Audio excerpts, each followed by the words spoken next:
اعوذ باللہ من الشیطان الرجیم، بسم اللہ الرحمن الرحیم۔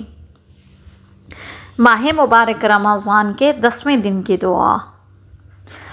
اللہم اجعلنی فیہ من المتوکلین علیک واجعلنی فیہ من الفائزین لدیک واجعلنی فیہ من المقربین الیک باحسانک یا غایۃ الطالبین، آمین یا رب العالمین۔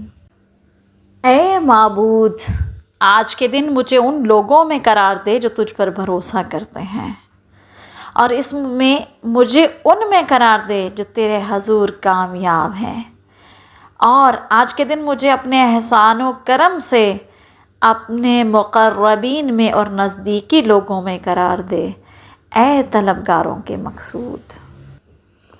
آج کی دعا ہمیں سکھاتی ہے کہ کامیابی مال نہیں بلکہ کامیابی قرب الہی ہے، اور اس دعا کا پیغام اللہ پر مکمل بھروسہ، مکمل توکل الہی اور حقیقی کامیابی آخرت کی کامیابی ہے، اور سب سے بڑی نعمت قرب الہی ہے۔